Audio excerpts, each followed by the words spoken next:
Good morning, good afternoon, good evening. I'm here with my city building wife Laura. I'm here with my 3D husband Nathan. And we're here to take a quick look, well not so quick look, at the Monopoly City, the board game.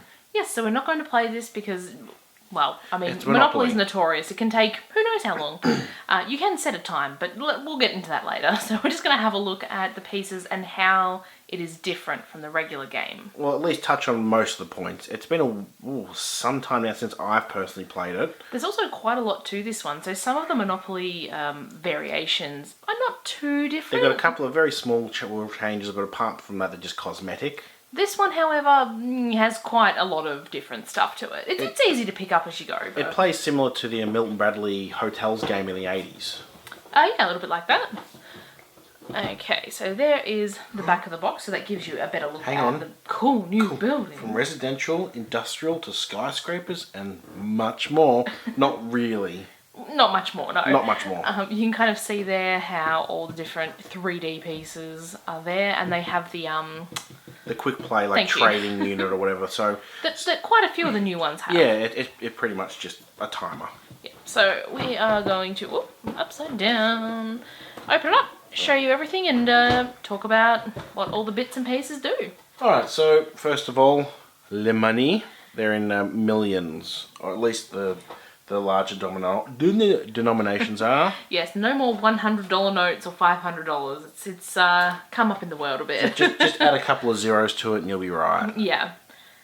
Similar sort of colours to, like the ones in the regular one were white and the 10K are too. They're not all identical though. No, but I mean, because I think the blues were originally 50s.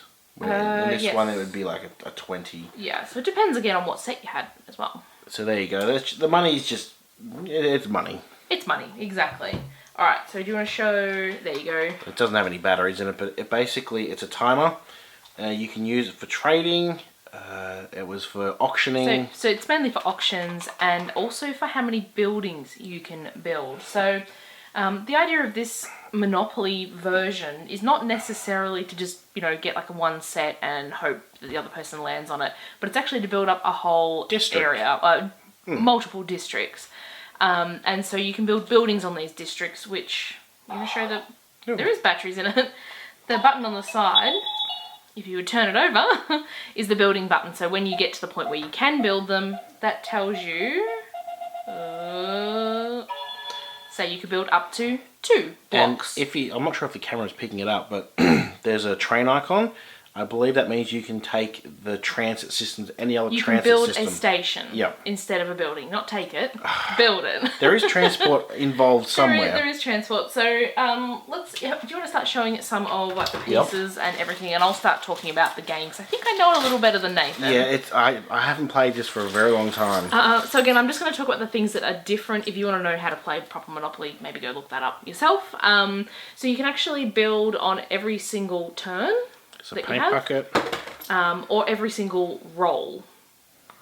So say you got doubles and you have another roll. Regular dog. You can then build again if you've got money to do so, which is awesome. Dog carrier.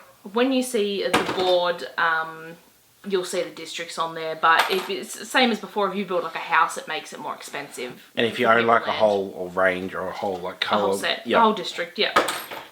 So there's residential and industrial buildings, which Nathan will show you when he gets to those. So the residential buildings are cheaper to buy, which, in real life would be the same too. But they come with inherent risks. Yes, so there are hazards in the game. Things like... That's a cool one. What are they? Like power plants and jails. Sewage plants. Unpleasant things to live near. If they are built next to your residential properties, the value goes away. Yeah, so it cripples it. There's industrial buildings which are more expensive, but they're not affected. Yeah, you can't place hazards on them. Yeah. So you can actually protect your residential properties if you want to go the slightly cheaper option. And you can put things like schools to protect them. So they're called bonus buildings. So they're the good ones that you want. So you got a balance between spending money on residential and hoping that no one puts hazards on, Yeah. or outlay the extra ones and build a thing. Yeah, so it depends on your And gameplay. you can actually pay to remove hazards, although it is quite expensive. Yeah, so I think it's about 500k per block. So they are different sizes. They can be from whether 1, 2, or 3 blocks. So for example, a tower. Well, actually, a tower doesn't take up any, but do you have one of the big ones? The hazards. There you go. So there's a little power plant, if I can get it to Mr. focus. Burns. So that has 1, 2, 3 blocks. So that would be 1.5 million to remove. And while we're Which just, is really unfortunate. I'll just mention this since I've actually got it out. I won't focus. This is the Monopoly Hotel? Tower. Tower. This is the single best building you can get in the game, but you have to have 2 complete districts to be able to purchase it. Yes. Yes. Sorry, I'm just double checking the rules because there is quite a lot to this one. It doubles your rent on everything you own. Everything you own, yeah. So not just like the one colour group, like owning them both would do. If you just have 2 districts, which are just properties like they were in the previous games, you can build a stadium, which then just doubles the money. Which we have the here. rent just on that one. Yeah, so there's a stadium. There's only 2 stadiums in the game too. So you want to be quick. If you can build them, go for it. Because obviously the more you get back, the quicker you might win. These are all, I believe, the positive ones. So you got like a garden, a stadium, I think it's a school. Yep. Which weird, the positive ones are red though. Yeah.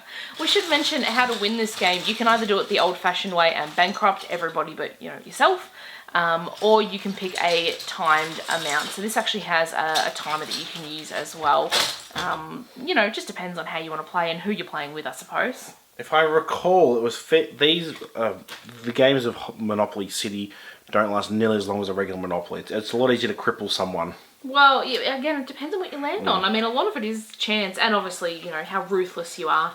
So you can auction properties. We kind of touched on that. Same as always. It's if you don't want to buy a property, you actually have to auction it in this version. Well, I think that was in the original rules too, but we never played that way, like in my household growing up, but that's just us. So here you go, you've got like the districts. As you can see, they look very similar to regular Monopoly.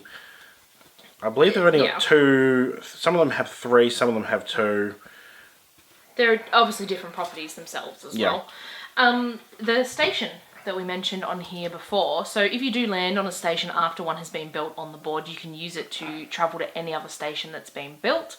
So they're in your districts as well. So if you land on your own, then you can just use it and go somewhere else. If you land on a district, gotta call them districts. A district that somebody else owns, you actually have to pay the rent first, and then you can go on your merry way on the train. I do believe if you arrive at another station that's not owned by someone else, you got to pay rent when you arrive too, don't you? Sorry, if you own... So if I travel on a train, I go across and say you own the train. Yeah, so if you land on someone else's at either end, you have to pay them. So obviously if you want to get around to the other side of the board, but they happen to own like several like stadiums, hotels and all that on the other end, you probably don't want to take that path.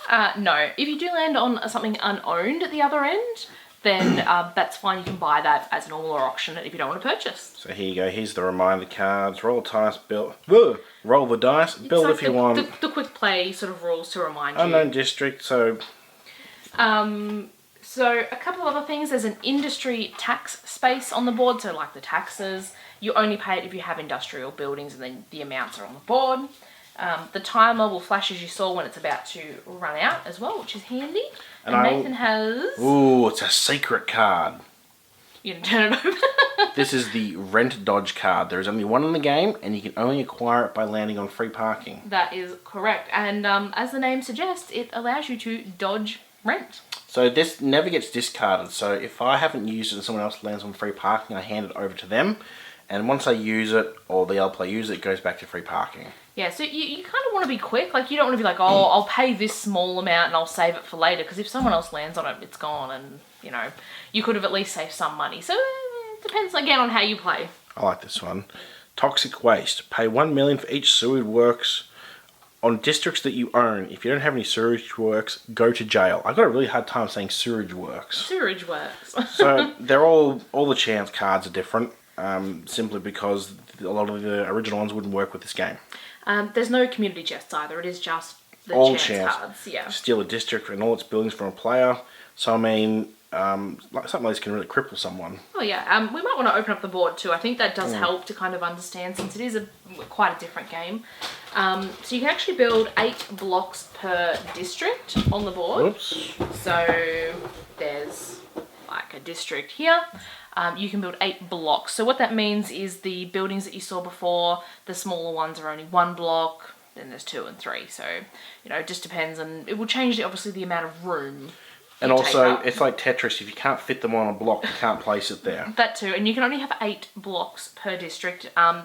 There's a few buildings that don't count towards that though, so it just depends on what combination you go for.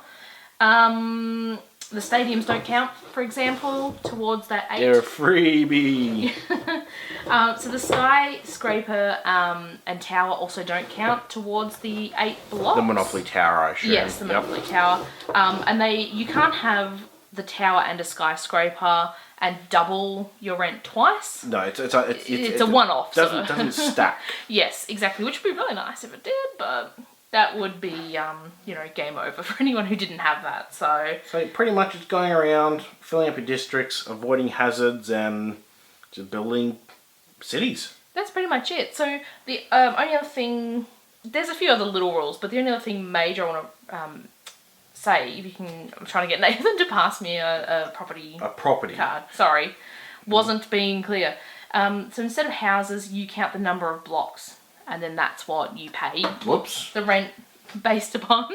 So if you've got like a whole bunch of buildings that don't count, but you only then have one, like say residential, then you only get block, 1 plus whatever bonuses. Then it's just the bottom one. So obviously you do want to invest as much as you can in the bigger ones, otherwise you really don't make that much. And you can indeed mortgage them. Like a regular game. Yep. The stadium, I think we said before, it doubles. That actually goes to giving you $1 million extra when you go past go. So it's pretty much a wage increase. Yeah, so these are wages. Or salary, it actually says on the board, but it refers to them as wages in the instructions. So basically you definitely want the stadium, because it pretty much gives you an extra $1 every time you pass go. Yep. And there's cards in the chance that will get you past faster, which obviously then increase all the regular stuff, advance to this property, and if you pass go, yada yada. Yep. Your jail works entirely in the same way, so nothing new there. Are we going to upload the instructions for this? Yes, I do have them somewhere. Hang on. Instructions. So it's quite lengthy, but it's one of those games where you get a quick overview and then you play and you sort of pick it up really quickly. Yeah, so there's like a quick sort of way at the start, but it doesn't really go into a lot of detail. You actually do have to read. It's 16 pages. 16. But as Nathan said, you pick it up after you've read it once. So we'll put that down below. And like I said, it plays similar to hotels. So if you played hotels and you enjoyed that sort of game, you're probably going to like this one as well. Similar. Yeah, I think this one's a bit more complex though. So if you are playing with someone a bit younger, on the lower end of like the age recommendation. Did that timer just go off? Yes, it did. It's got an automatic turn off. Yeah. Yeah, if you're playing with someone maybe on the lower end, so I mean this is ages 8+, I think that could be a little tricky, depends on the 8-year-old you're playing with, but that's just my opinion. So if you enjoyed watching this video, give us a thumbs up. Let us know down below which is your favourite Monopoly board game. Not like a reskinned one, but like a different gameplay. I think Monopoly Skyscrapers, is that the one we bought in America? What? No. You had the towers and you had to stack them up, and you could Monopoly Hotels. Monopoly Hotels, That's a pretty cool one. Which is different than Monopoly Cities and Hotels. Yes, it is. Click on that subscribe button, and thank you for watching. Bye bye.